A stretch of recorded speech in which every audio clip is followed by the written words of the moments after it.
Podcast you're about to watch right now has a little glitch in it while we were recording. But you know what? I was planning to delete, get rid of it, and anything in the world just to get rid of it. But you know, it's one of my best podcasts that I've recorded. And because I enjoy the podcast so much, I want you to enjoy the podcast because the conversation, the beauty of this whole conversation was lovely. So I want you to enjoy the podcast as much as I did. So like, share, comment, do whatever you want to do. But subscribe.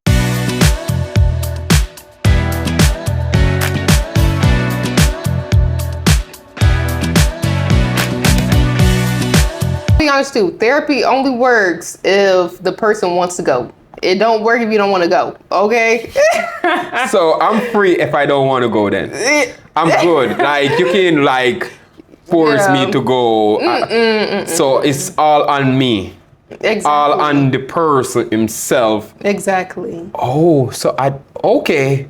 Yeah. So it's a win and lose situation. Peace and their client have a relationship, meaning that I know when I say relationship, I don't mean relationship, mean like outside. Yeah, outside of your, like I can call up and like, or do you have like a boundaries that you can't cross when it comes to these type of stuff? Yeah, definitely. There are boundaries. You know, we have to abide to an ethical code. So when it comes to like any type of communication outside, especially if they are our client in that moment, we have to act as if they don't exist in public. If we see them in public, we have to pretend like they don't exist unless they come up to us. We cannot initiate any type of conversation. We cannot really go to any outings with them. Oh. Yeah, because again, it blurs the roles and boundaries there. But in itself, like a relationship and connection is so important when it comes to therapy. You know, they always say that rapport is the foundation of therapy, and it does the most work. But yeah, we can't really hang out. It's not like, oh girl, I'm about to call you up. Where we going? Yeah, no. Where we going? Like, definitely not. We have to make sure that everything we do with that client is coming from clinical consideration. Like, are we doing this because this helps with their treatment, or are we doing this because we want to do it? Yeah. You know, we can't do anything that we do just because we want to do it. Yeah. Wow. Yeah. So that's what it's a lot of rules and regulations. Man, Yeah. you know, a lot of times I hear people with this saying, oh, I don't want to go to therapist because they're going to give me a lot of pills and all of these things, and I don't want to balance. Do you think that you can be outside and treat yourself naturally without being in taking all of these pills and all of these stuff? Because do you feel like you have to go with the program to make the program work? Yeah, that is a great question, because I feel like that really touches on westernized care and like, you know, more cultural, you know, care. Like, you know, of course, like our ancestors, we use herbs and herbal treatment and stuff like that. You know what I'm saying? Like that is the norm. But like, of course, what you're talking about is like this more westernized treatment. Like it's either our way or the highway type of thing. Yeah. And I would just say this, as a therapist, we can't prescribe medication. Oh, you can't do that? No, we don't prescribe medication. Only like psychologists and psychiatrists can prescribe medication. Oh. We can give referrals, meaning that we can give like, you know, we can set you up with somebody to get medication. Yeah. But we can't be like, oh yeah, here you go, take this. We can't do that. Oh, you can't do that. So your part of the job is to just talk with the person. Exactly, talk with the person. And use more, you know, like you just kind of said, like more cultural or type of interventions, even though they're research-based, but, you know, just like, oh, going outside, exercising, you know, stuff like that, which is something that you can do outside of therapy. Yeah. Like, you don't need medication. I understand that, you know, some of my clients, I'll be honest, some of my clients do worry about, being on medication because sometimes it can be helpful. I am the type to be like, hey, would you feel comfortable with this? Would you not? And they're like, okay, maybe I would do it. But they're like, I don't want to be dependent on medication. And I always try to tell them like, medication is just there to be like this base level for you. Just to be able to like bring you to a equilibrium just so we can do the work. And after you've already done the work, you don't need no medication. You don't need to be on that. And I'm also just not the person that will force medication onto anyone anyway. So if you don't want to take it, don't do it. And like I was just telling Greg, of course, like it doesn't work unless the person wants to do it. So I got you. It's all based on me, myself, whether I want to. Exactly. Wow, man. I'm learning. Wow. And you have like, hours that a person goes. What's the longest hours you can go to a therapy? Honestly, it fluctuates. People have been, what I heard, but people have been going to therapy for like 13 years, 15 years. Just, I'm not laughing. I'm just 13, 15 years. Yeah, like with the same therapist, but going out. Yeah, I'm just being professional. 15 years. Yeah, but the thing is that it definitely fluctuates based off of severity and just the treatment plan. I keep saying the treatment plan, but like based on the stages of therapy. So a person can first come in with their concern, and they could, based off of the severity of the concern, it can be weekly or bi-weekly. So we just do that, or even like twice a week, honestly, twice in 1 week. Well, yeah. So then after everything's been settled, then there is like maintenance. So that means they come in only once a month.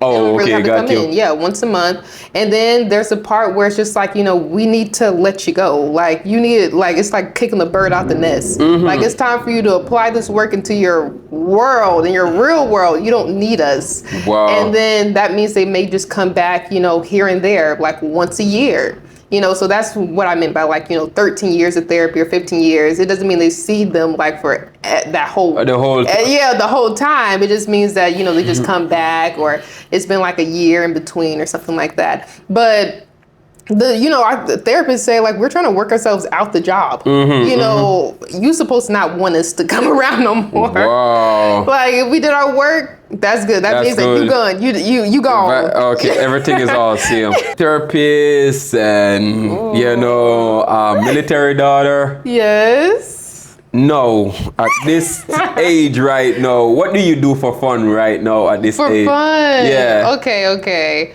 What I do for fun? I think I love the movies. Oh. Movies. Yeah, go to movies. I used to... Clients, if you're hearing this, you used to have that club life. I'm gonna be honest. I used to go to like the club and stuff. Wow. I'm getting too old now, guys. I'm getting too old. My body can't handle it no more. So everyone deserve a little, especially like going to college dancing, and definitely everyone deserve. Exactly. Everyone deserve to enjoy themselves. You're studying, it's stressing. You have all of these things. So everyone deserves to have a little fun. Yeah. I used to club too. Oh, really? I don't really club no more though. If you see me in the club, it's not me. Wow. Were you at the club like a few weeks ago? Like last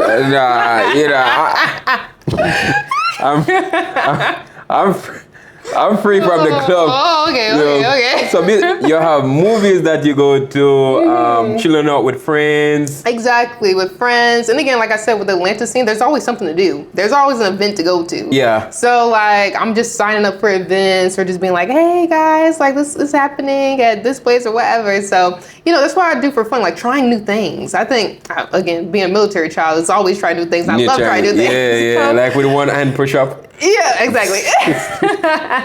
So yeah, just always like trying something new, like, I don't know, going to like a cooking class, like, oh, that's fun. Yeah. Or just hanging out with all the ladies at like a rooftop bar or something, or, again, just parties and, like music too, like going to jazz events. I know some people got their opinions about that. Yeah. But just do it everything. I think it's so fun, and I feel like Atlanta exactly, and I feel like Atlanta has everything. And I'm literally doing something that it is. So that means you're not gonna move to another city right now. You're gonna be around. Yeah, I got to. I'm doing my work here for now. Yeah, you're not going nowhere. Wow, nowhere, people. Your friend, she ain't going nowhere. I guess so. I ain't going nowhere for now. What's your hottest take about social media? Good question. Okay, my hottest take about social media. It might be controversial. Whatever. It can't. Just your own opinion. Okay. That's your own.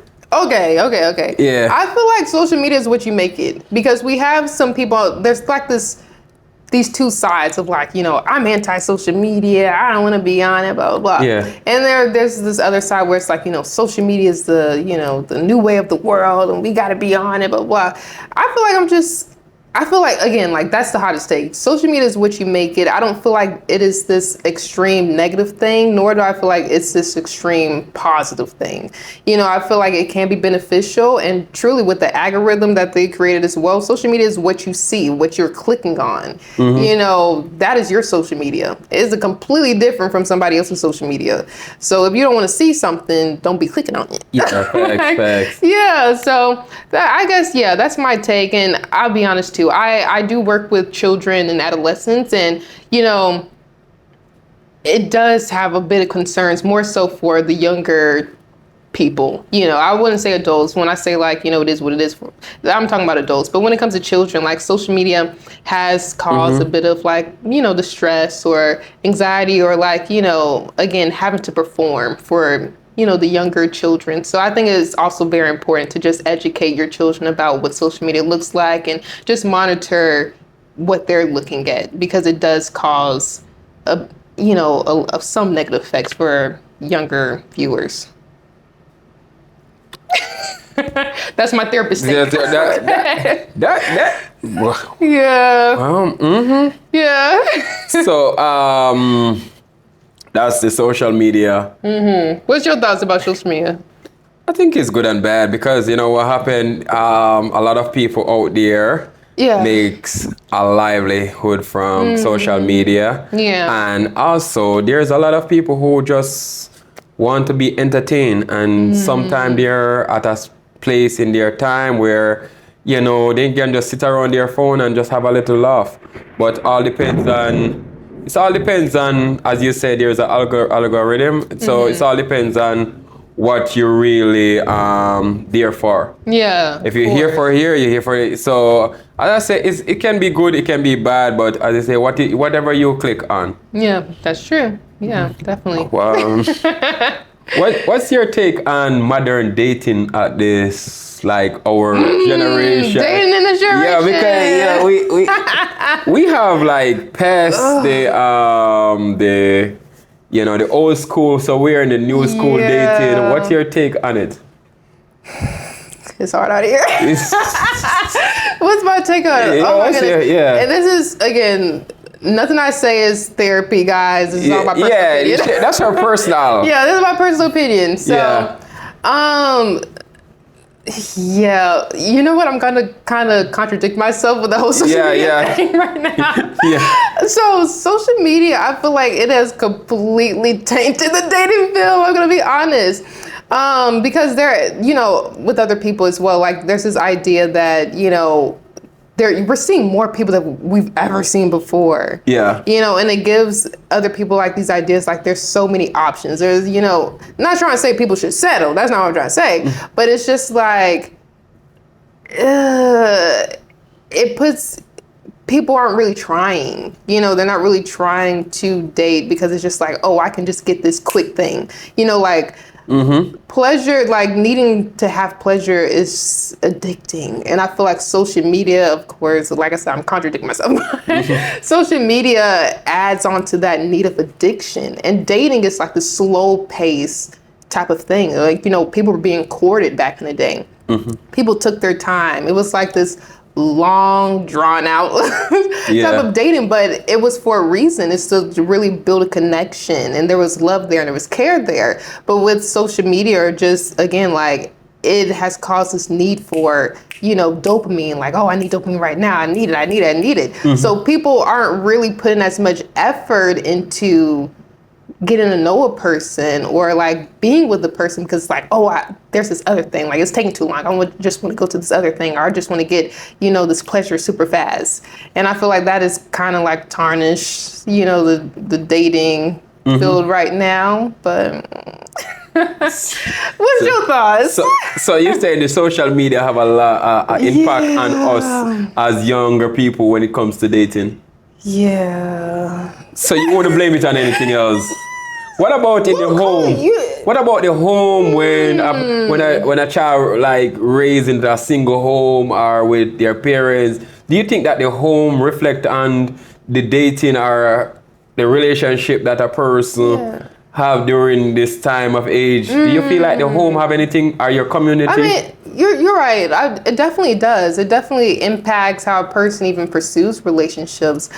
But I don't know if it has as much responsibility for the need of something fast and quick in a hurry. But like, I know that, you know, depending on how a person grows up, you know, it's how they, of course, approach relationships, the type of people they talk to, like, you know, the type of doubts that they may have, the type of attachment that they may have. Like, you know, they might be over here like, oh, don't leave me, I'm so scared of being left, you know, because they probably had a parent that, you know, abandoned them during the time. They didn't feel like they got their needs met. So that, of course, home community plays a part in, you know, relationships in general. But I just feel like things have changed due to, you know, the fast pace of our culture as well, you know, which, is basically is what you said, like just the culture in itself. Like, it's just this fast pace. We need it now, you know, this very individualistic, you know, type of approach to life. I can't speak for other countries. I have no idea how their dating life looks like. But just for like the USA, like it's very individualistic, you know, like I don't owe anybody anything. Like, I'm just going to be doing things for myself. Like, we've completely, you know, separated ourselves from the idea of community, or like actually pouring into our community because of, like, again, like this fast paced culture of needing to be this individualistic person, which is kind of selfish. And it has created selfish people within relationships. So it all started from the home to, so that's why people need to see therapists to help. That's what my thought on it, because something always start from the root. So you're saying if you can get rid of and fix the root, or you can have a better chance of approaching relationships. Yeah, definitely. The root is the most important part. And, you know, I do want to just acknowledge as well, like, you know, just our systems, you know, not to get too political. But like just the systems in general, like that impacts us as well. Like, you know, we can have this, you know, have you ever heard of like nature versus nurture? I think I heard something like that. Yeah. So like, you know, nurture is what you're talking about, like, you know, the household, how we were parented. But then there's also the nature part, like where we grew up, the systems that we live in, the country that we live in. Like, it completely impacts us as well, too, when it comes to, like, you know, our relationships and just how we go about the world in general. But, you know, I'll say what you say. Yeah, go to therapy, too. I do my clients.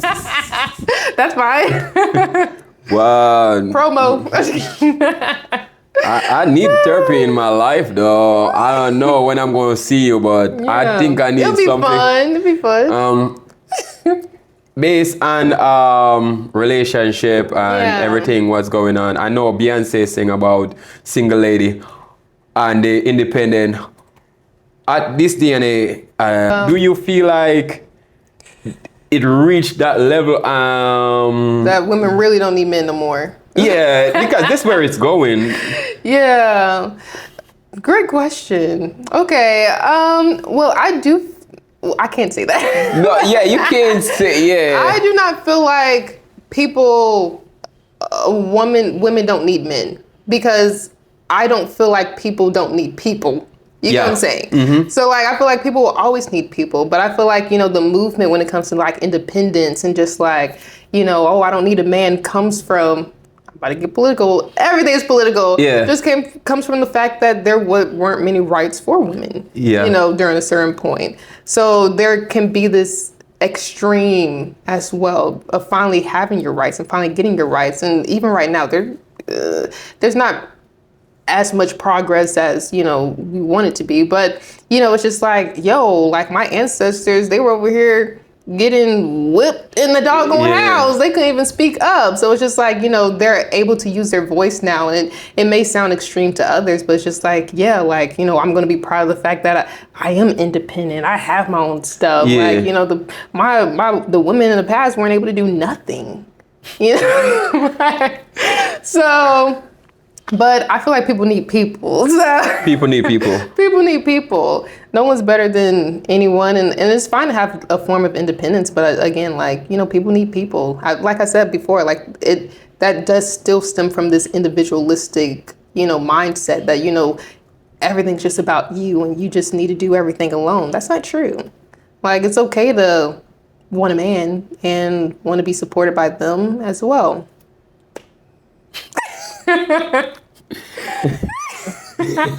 Thoughts? Yeah. Oh, wow. Success when it comes to relationship wise now. Yeah. Success, men and women. Mm-hmm. You feel, because we men always caring for women. We always support. We always there to pay the bills and all of these things. Mm-hmm. Do you feel like when the lady reach success to a highest level, that she's like, I'm looking for someone on my level. Like, I'm driving a Porsche, I'm living in the best. Do you feel like, okay, I get you. Yeah. I get what you're saying. I think if we look at it like this, people and people. Yeah. Because people. Do you want to be with or be friends? Let's just say friends. Do you want to be friends with a person that doesn't have the same values as you, that doesn't have the same drive as you? Yeah. Probably not.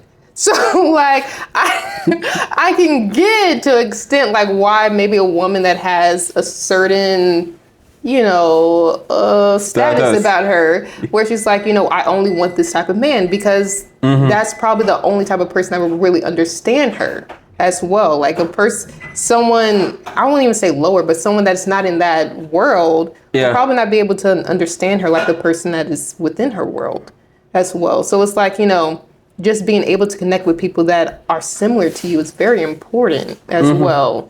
So it shouldn't be looked at as like oh, you're beneath me, because that's usually what it sounds like. When people talk about like, oh, you're beneath me, you're not going to bring anything to the table, you're nothing. That's not the case. It's just connect with people that are similar to you. That's it. Connect with people that have the same drive, same values, same morals, same interests, and that's it. But when a man reach up there first, when a man reach up there first, I get what you're saying, but when a man reach up there first, they ain't doing that. They want to make sure that they take the lady up and bring the lady to a level. But when the lady reach up there, it's like, I need someone on my level then. Why is it when the lady it's reach? It's kind of like a double standard. Yeah, why you reach up there like, and you're not good enough for me no more. Oh, really? Or like, you know what, you work at a certain job. Why can't, but you know what, that's your thoughts on it. Yeah, so you're saying like the man builds the woman up, and then when she's finally there, she gets Sometimes it happened like that. Really? It happened like that in the Caribbean. Yeah, you will send a lady to school and go to college or wherever, and after she build herself up, that's it. And it reached a level where men can't stand it no more. And they start off doing some violent stuff to ladies because it happened over and over, and we keep on seeing it where they will build the lady to a level, and they reach that level. You're like, okay, you know what? You're not on my standard no more, so you have to either we go separate way. Yeah. So this is some of the things that I admire in my during my time. Yeah. But I'm not trying to, because I know there's love out there. There is a lot of love out there for especially the old school. I'm not sure about the new school. Yeah. So what's your thoughts on is it 50-50 relationship or Don't ask me this. well, you know, do you believe, because you know you grow up and you see people, the men pay all the bills but nowadays people asking about 50-50 relationship. Yeah, you're right. Yeah, people are asking for 50-50. Do you think the men are asking for it or the ladies are asking for it? I think both. Both are asking for it? No. Because I'm pretty sure the lady I feel like I see women talk about how they're okay with it. Oh, really? Yeah, they're like, yeah, you know, I take this portion, he takes that. I'm fine with that. That's why your relationships don't work out, because you're not doing 50-50. Like, I've heard that before. But again, I speak for myself right now. Yeah. I don't speak for the world. Yeah. I can't do 50-50. You can't do 50-50? No. I can't. So you will pay all the bills then? No. No, I get what you're saying, but I understand like why 50-50 was created, because, you know, again, like there was times where, let's say, of course, women didn't really have anything. Women were still like, you know, they were the possession, you know, it was like the man paid for the woman. You know what I'm saying? Yeah. So like that caused a lot of power struggles and power imbalance, and it's just like it puts you in a situation where it's like, you know, I pay for everything. Like, you have no right to say anything. Yeah, you know definitely.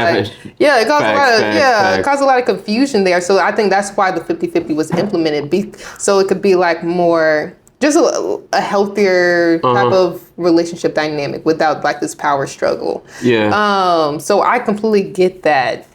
However, I do feel like it's been taken by people as like a punishment. Okay, got you. Yeah, like I don't feel like they're seeing it as like, you know, really, you know, as this like helpful and healthy approach towards a relationship now. I just feel like some people are taking it and being like, you know, oh, you want rights now? So I'm gonna make you do 50-50. Yeah, you want rights. Like, I should still have rights. Like, what are you talking about? What? Why are you only seeing me as an equal because it's 50-50? Like, you should still see me as an equal in general. But back to me. I don't know. I don't feel like I can do 50-50 because I don't know. I feel like maybe I'm testing people. I don't know. Maybe I'm testing people's loyalty in a way. I'm a little bit toxic. Even though I'm a therapist. So, I was like, guys. You know, ladies will say 50-50, but it's not going to be 50-50. Damn, well, ladies going to be like, oh, 50-50, but not 50-50. Man, I mean, some people. Oh, you know what? Growing up with me personally, and I said it over and over, I watch, and I still have this mentality, like this thing, like, oh yeah, I'll pay all your bills. That's me. But coming here in the new world and all of these things, a lot of people are really. But you know what? But I say as well, it does make more sense for 50-50. Just based off of like the times that we're in, the economics, like it does make more sense because some people, you know, people are living off of like a 15. You won't ever solve the problem when it comes to 50-50. And me, I don't really believe in 50-50. I just don't believe in it. I believe as a man, I'm going to take care of my own responsibility. I'm going to take care of my family. I'm going to take care of everything that I can take off. Yeah. You know what I'm saying? I don't care about 50-50. That's just me. You know what I'm saying? Some people say they will let their lady pay $1,000, but that's their opinion. Yeah. In this take right now, as a black man like me, do you feel like black men like me are afraid to open up, like emotional? Like, great question. Of course, I can't speak for everyone, but just like just research and patterns in general, like, yeah, there's this culture or this just growing up, like, you're supposed to just, keep everything in. You're not allowed to cry. You're not allowed to be like, hurt by anything. It's just like, suck it up. I'm pretty, like, what would you hear from like your parents when you would feel? Boy, I hear, yeah, definitely. What you said, like, yo, stop being a baby. Stop being, especially like your community, stop being a baby. Stop being like this. Like, is it like, that's where we coming from, where when it comes to men, especially black men, or it can be any race. Yeah. But do you feel like men should cry or don't cry? Should cry. I would never be anti-cry. Yeah, I feel like that is so important. Like just having a space to be vulnerable and showing your emotions, because that's what causes a lot of anger. I feel like, just being a man in general, like you said, like, there's a lot of anger and a lot of emotions that are just too hard to even process because you were never even taught how to. Yeah. It was just like, oh, be quiet, suck it up, get over it. And it's like, that's not really healthy. Let's be honest. And I understand that other women may have like a different perspective, because I have heard like, oh, I don't want my man crying, blah, blah, blah. And it's like, okay, well, I guess you want your man fighting you. Because, how else are you going to get that emotion out? But like, yeah, I feel like there needs to be like more spaces for men to just be vulnerable. And I feel like there are when it comes to like barbershops. They're able to just like talk about stuff, connect, like have like, again, like this community where they get each other. So yeah, I'm pro cry. Like, yeah, I'm fine with that. Yeah. Because a lot of times they're like, when men cry, they're like, oh, your man is weak. Yeah, I get that a lot. Like when you start crying, stop crying. You're weak. Like, why, Yeah. And honestly, truly, that's very ridiculous because, that's why I wanted to say as well, like, there's this idea too, like if you cry, you're weak, or even you're too girly, you're gay or something. If you're like crying, or you're more in touch with your emotions, it's like this negative thing. That is true.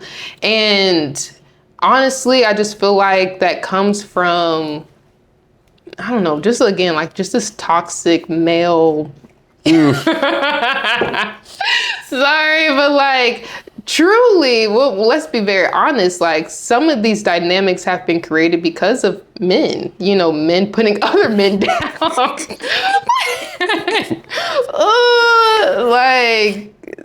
This is the world that they kind of created. And unfortunately, not to invalidate, but yeah, I feel like when men start just holding each other accountable and allowing each other to just be themselves, everything's going to look different. So, what's your thoughts? So we don't cry because of men. Yes. We don't cry. We want to cry. We want to cry so much, but because of other men and other people out there, men, when it comes to men, that's the reason why we don't cry. That's one of the biggest reasons, because of men. I mean, yeah, because men created the patriarchy. So, I mean, that's what they created. And there was like, again, like, even though nothing was written down, but it's just like, a man shouldn't be like this. A man shouldn't be like that. I'm pretty sure your father even said a man should be like this. A man should be like that. That is a man telling you how you should be.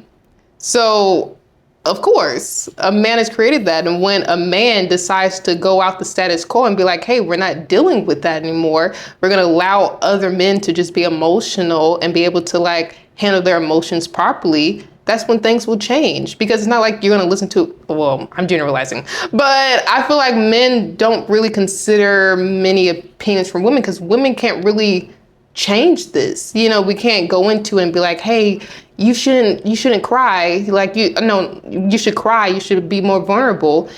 Because in the back of your head, you're gonna be like, well, my bro just told me I shouldn't do that.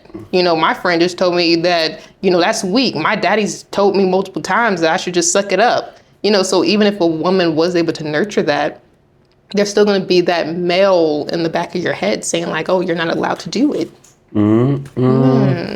So we men causing we are the men who are really destroying ourselves then. Yeah. We are the one who is like,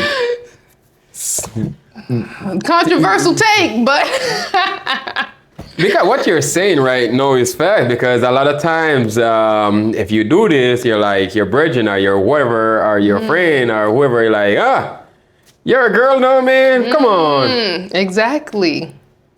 So these things can create and cause men to go down into a hole and keep digging.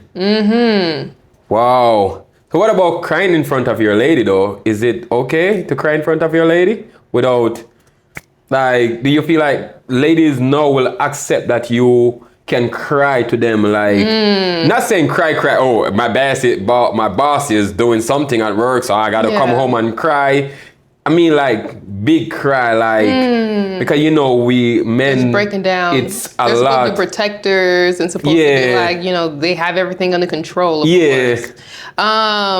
Again, I can't speak for every woman, but like, there are these two, like, these types. There may be a woman that's more like male-centered, that has the same male mentality as like their father's like, you know, men are not supposed to cry. So yeah, if you're in that type of situation, if you do cry in front of those type of women, then they're gonna be over here like, what you crying for? Like, that's an egg or something like that. Yeah, that's supposed to be. Yeah, that's an egg. Wow. But I feel like, again, I can't generalize, but I just feel like to some extent, women want men to be vulnerable. I feel like that's what they're kind of begging for them to open up and cry. You know, I feel like there's a lot of shame around crying when it comes to men, of course.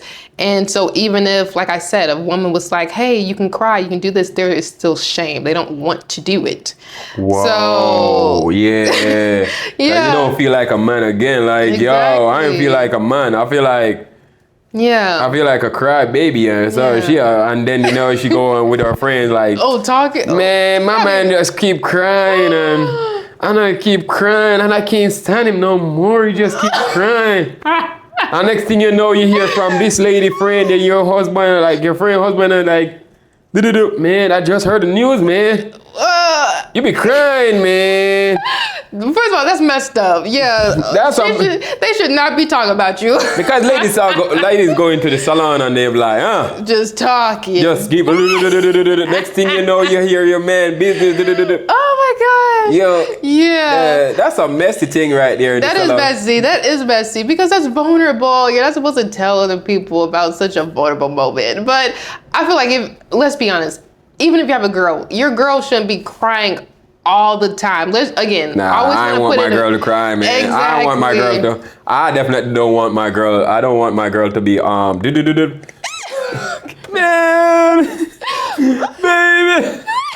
And I'm like, why you keep on crying? Like the whole world is against you. Damn, that's messed up though. But there you go. That is what I'm trying to say. Like, just see it in a people type of framework. Like, you don't want a person that's always crying all the time because that just shows they don't really have problem solving skills. So if this isn't like a man's crying all the time, that's annoying. It's more like, okay, if you are crying all the time, you probably ain't trying to come up with solutions. You know what I'm saying? It's okay to cry, of course.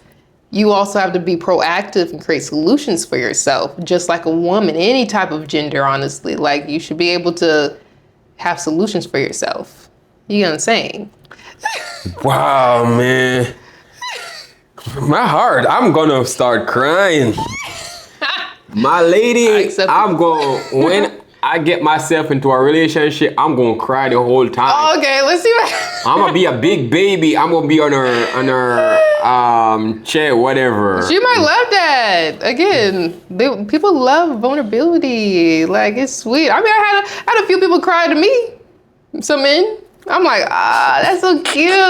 You know the way how you just say it though. Like, I had some men just cry to me. Sorry. I didn't mean it like that. But you know what I'm saying? Like, it's accepted. It's like, wow, they're wearing their heart on their sleeve. They really care. And these are not have anything, when these men cry, it's not even have anything to do with your job. It's outside of crying. Just crying. Yeah, I don't mean my clients. Yeah, I mean your client. I mean outside of your job. I mean like people I was dating. Oh shit.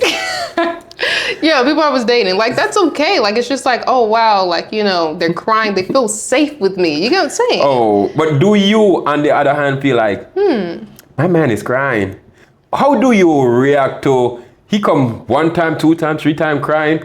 How do you react to? Okay. Like, I know it must get like, shit, I can't date this man. I need a real gangster in my life. Oh this man, my God. This man, no, I'm just saying, like, most ladies were like, man, my man keep crying, man. Yeah. I need a real hardcore man. But like I said, that comes from like a character trait. Like if they don't have the skill or traits of finding solutions, then that's when it becomes kind of like, okay, you're doing too much. It's okay. I'm trying to tell you. What is too much? 1 time or 2 times? Or it depends on what they're crying for. If they never solve something, that's when it's too much. If they're crying about the same thing instead of like actively trying to solve something, that's when it's too much. And you will be like, so how do you go? And like, oh man, how a lady should go at it? Should they just leave the relationship? Should they just, you know, how they are just tell the man what it is? I don't really want, like, you know, how do you? What would I do? Yeah.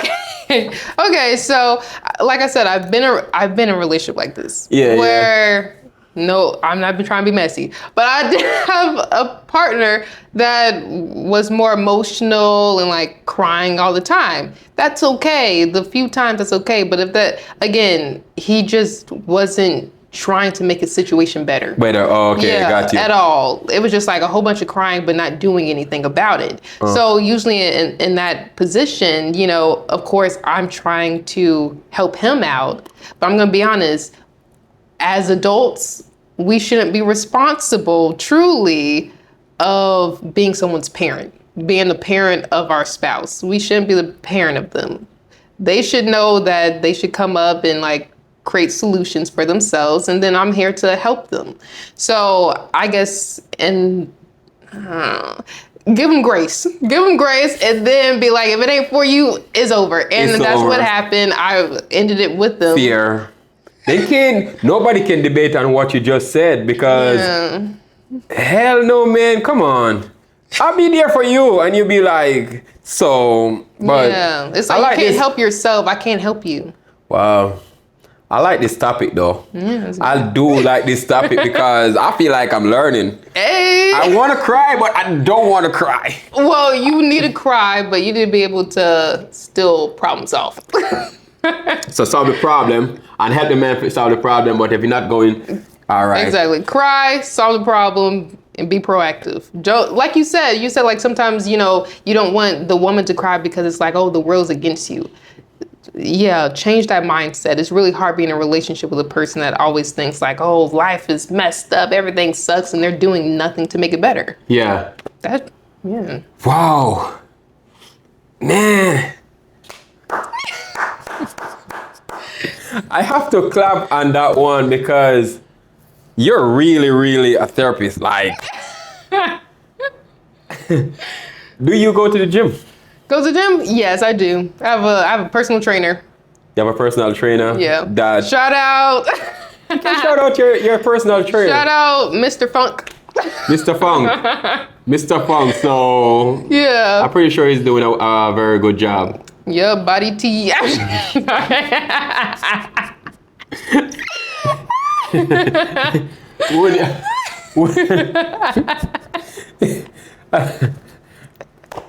What do you call it? Body tea? Body tea, body bacon, okay. What's his name again? Shan Funk. Well, I don't want to tell his business. Mr. Funk. Mr. Funk. Maybe he do need clients. It's SHAN Funk. He's in And that's Columbus. his Instagram, and he's located in Oh, he don't have Atlanta. Instagram, but no, he's located in Columbus. In Columbus. So if you guys in Columbus, go down there. Mr. Funk. Yeah. And he's in good shape because. Oh yeah. Oh. Would you let somebody train you though who is not in good shape? Would you let Yes, on me.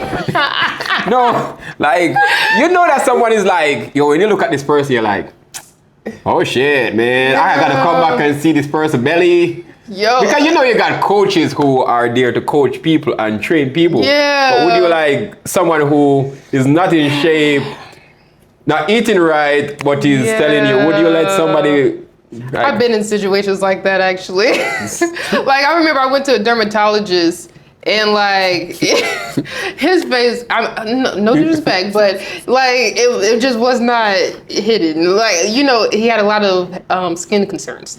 So I'm like, how the crap you gonna tell me something? You got this crap going on. You know, I digress. But would I? Well, I would be hesitant. But in that case, though, did you follow through with the dermatology? No, I felt like you just dismissed it. No, I did it, but I'm like, this crap ain't working, and I'm like, you know what? I should listen to my intuition. It looked like it was gonna work. You can't have a dog gonna help yourself. You know, man, I definitely agree with. I don't know, but I sort of agree with you. Saying if someone is not in shape, why, you know? But maybe they went to school for it. Who knows? You know, that as well. Because I honestly, I was watching that discourse on like TikTok. I'll be honest. It was like, you know, oh, how dare this trader be trading folks and he over here got a pot belly or whatever. You know, I did see that. Yeah, that's a tough one though. That's definitely a tough one. Yeah, but I'm like, you know, who knows? He probably just had the knowledge, and he was like, you know, instead of him using it, he's able to give it to you. He's like, Facts. you got it. Facts. Exactly. Facts. Because I know even Usain Bolt coach is short, and but he got the knowledge of he can't run. Yeah. I know he can run, but he can't run to a certain extent. But exactly. I know he can train you and put you. But being in a gym with your you know, that's a different topic. That's a different topic. That's different. Are you a part like entrepreneur or business minded or anything like that? Of course. I mean, being a therapist, I am self-employed. So You're self-employed? Yeah, I'm self-employed. So I'm a contractor. So that comes with a lot of, you know, hustle when it comes, like you're building your own career. Like me being here in general. Yeah. My business. The way I show up is my business. Yeah. Like I can't just show up anytime. So like, yeah, like, so very much entrepreneur, and I do want to be able to have my own private practice in the future as well. So, but of course, like right now I do everything by myself. I mean, I am a part of a group practice. They supply like, you know, the location, a bit of the marketing, but I still have to put myself out there. I still have to do my own marketing. I still have to create my own website. Whoa. I still have to do my own, like, again, like social medias. Like, this is my work. This is not their work. I'm not working under anyone. This is me. This is you. This is me. Oh, cheers to that though. Hey. Cheers to that. So you're independent now. Exactly. As a lady though. Independent lady, like you can do it all. Single lady. Put a ring on it, please. Being an entrepreneur though. Yeah. You've done 9 to 5 already for working for employees or other people out there, employer. Like being out there. Have you ever done 9 to 5 for working for someone? Not for real. Not for real? I've never worked for real until my job. So your job. Yeah, I never had like a real job before. Like I kind of 9 to 5, not really, because I was like an extended day employee for a school. I still made my own hours. It wasn't like I had to show up all the time. You know, I just came there when I was available. Then I worked at like a daycare. I only did that for like a week. I only did that for a week. And then I worked at Target. Okay, that's something, but I only worked there for like 2 days. Mind you, I'm a quitter. So, Quitter when it comes to other people's job. Exactly. But not to your job. No, not to my job. When it comes to other people's job, well, you be. Come on now, that's why I had to be an entrepreneur, because I be quitting other people's jobs. I had to work for myself because I be quitting. Being an entrepreneur though, what are some of the life lessons it taught you, like to being an entrepreneur? What are some of the skills that it bring out in you? Yeah, one of the skills is just the ability to just always learn. Like you have to be the type, you can't be so prideful. You know, I feel like when you're an entrepreneur, there's no pride in that. You know, you have to make mistakes. You have to be comfortable with not knowing certain things. You have to be comfortable with learning from higher ups, just being open, accepting to certain knowledge. That's the only way to really continue going forward. Because you're this type like, oh, I don't care, whatever you say, well, I'm just gonna do my own thing. It doesn't get you anywhere. Yeah. So I feel like that's what I truly learned through being, an entrepreneur with, being a therapist. And again, just putting yourself out there as well, just being authentic. I feel like authenticity is like the foundation of just, a business, like just being able to really succeed. Like if you're this fake being, like, again, like you're amazing because you're yourself. You know what I'm saying? Like that's why your stuff be flourishing, because like you are yourself, you are authentic to yourself. And thank you. You're welcome. But that is so important. You can't show up as like this robotic fake individual, because people can see that. People are able to clock that. You clock that T, I'm sorry. But people are able to clock that. So, it's just a push to be yourself, and it can be very uncomfortable. And I think that's another layer too. Yeah. Be accepting of things being uncomfortable and just allowing things to play out. And again, still having this humility and having, this humbleness to you when it comes to being an entrepreneur. Yeah. Wow. Yeah. As a business person though, what are some of our top three business people, or top two, or business people that you look up to? Oh. Like, yo, I gotta be like this lady. I gotta be like Beyonce. I gotta be like Jennifer Hudson or whatever. Who are the top? Because you're a lady, I'm pretty sure you look up to a role model out there. Yeah. Great question. Really great question. But crap, man, did I was that on that paper? But great question, because I think the thing about me is that I'm a very vibe type of person. I don't feel like I have a person. I don't feel like I really have role models. I feel like I just like take things, like attributes from like yeah, I'm just like, oh, I really like that, I want to add that, or I really like this, I want to add that. So I don't really have a specific or two specific people that I'm just like, oh yeah, I want to be exactly like them, I want to do it exactly like them, but if I could, I don't even know, like there's just, again, what about Oprah Winfrey? And are you just taking stuff? If Oprah watching this, I would be like Oprah. Wealthy, sharing the world. Yeah, that is true. Oprah went through a lot of hoops. She was like one of the first Black women to really become successful. Like when I heard about a billionaire, I heard about Oprah. Like she became the first billionaire. I was like, well, probably not the first, but the first Black woman to be a billionaire. Yeah. I'm just like, oh, whoa, that's a lot of money. And during this time, it ain't that much money, I'm gonna be honest. Yeah, but crap expensive, okay? Mm-hmm. But yeah, definitely Oprah. Like, again, just having that hustle mindset. I think as well, she was very authentic to herself. She showed up as herself. So yeah, thank you. Yeah, thank you Oprah. for bringing her up. I see you as the next Oprah. Really? The way you going right now, I see you as the next Oprah. Oh, that is so sweet. Have you? You get a car. You need a car. Yeah, I need one too. So whenever you're ready, just list me on it. Gotcha. I need a Porsche. Okay. You got expensive. Yeah, I gotta have the.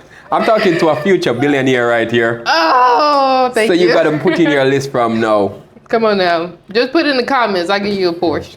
Have you done any voluntary work in your time? Yeah, definitely. There was a time I did the it wasn't Boys and Girls Club, but it was like working with younger children. I did a lot of let's say training for that as well. Just I'm trying to remember the name, but it was like the big sister, little sister, big brother, big little brother type of thing. So it's just being that support for, younger children, and just being able to, give them knowledge and just putting them out there into the world. So, they still have a space of, so they're just still they're able to have like a space to just like learn more about themselves, be able to develop skills, and just, again, like have that support that maybe isn't the case in the homes. as well. So I have done that. I've also done church as well. I grew up in church actually. So there was just a lot of, again, I've always been around children actually too. Just like helping with children as well. And just, I don't know, just giving back. Like, I feel like that's something that my granny also instilled in me as well. Just being able to give back to other people and, just this idea of you just got to take your clothes off your back, for other people. Don't be like so stingy and just be like, oh, like you can't get nothing from me. Like just give people, love, community, and just the resources that they need. So. Well, you're definitely giving back though. I know you're about to, because I know like you're giving back and to the kids and stuff like that.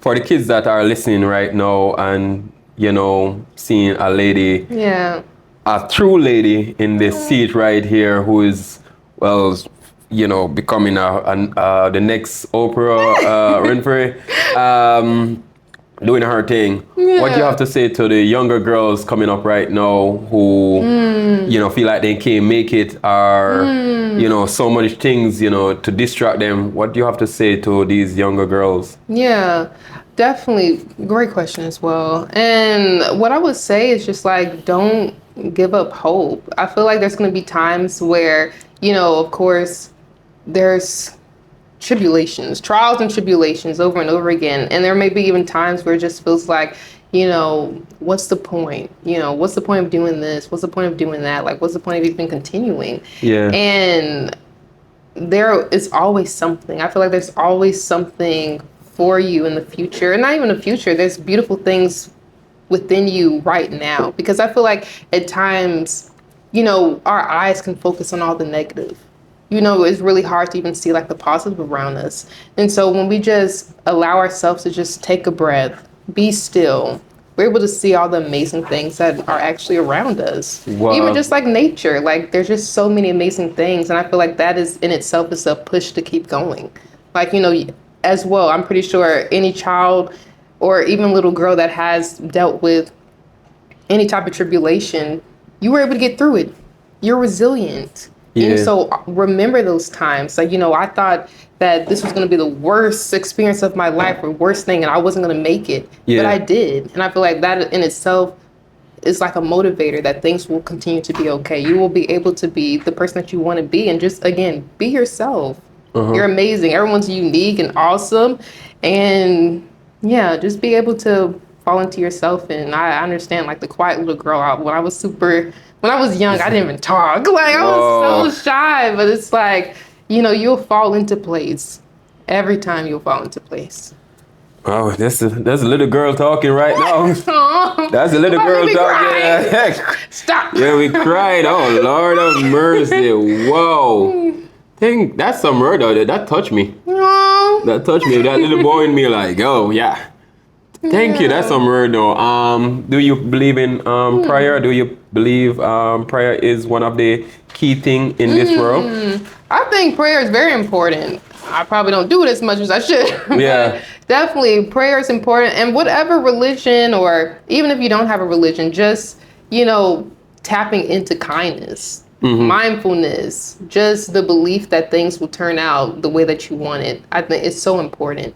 Just know that you still have a support from the universe. Like, guess flowers are still able to grow at the end of the day. You know what I'm saying? Even during the autumn, even when there's no rain, flowers still come back. So just have that faith that, things will just be able to come back and bloom for you. Wow. Poetic up in here. Yeah. You're giving it, man. You're giving it. But, wow, there's some nice words, though. Thank you. These words are raw. It's true. I mean, it's from my heart. This is what I live by. So. This is connecting all over the world. This is going to go all over the world. And I'm really happy that you show up and really doing your thing. Yeah. And just a last word from you. Shout out your business and where people can find you. Yeah. Because I know you hustling. You know you hustle. I am hustling. I am hustling. Yeah, the wrong people though, not the wrong people. The right people, because you know she's a hustler and she's doing her thing, and you know even me, I'm gonna be one of your clients now because not a friend, but I gotta be a client and I gotta open up.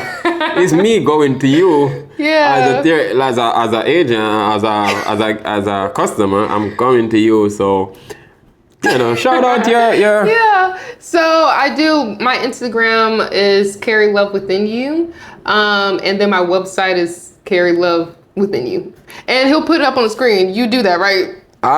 You can spell it out for them because some people don't really go but you can spell it out. Okay. It's CarrieLovewithinYou. So you'll be able to find me there, and just look me up on Psychology Today too. It's Carrie Love. But yeah, thank you so much for having me, and I really enjoyed my time here. I'm really happy you had some great questions. I'm really happy that you stopped by too, and you know, just to get the chance to speak with you and learn so much from you. Really and truly, I definitely can cry right now. So it's really fun, and it's really a pleasure of you stopping by. So y'all can go you know, on the YouTube and subscribe to my channel. Subscribe, like, you know, watch every video. Chilling with Gray and man, thank you. No, thank you. Thank you. Cheers, man. Cheers. Bye.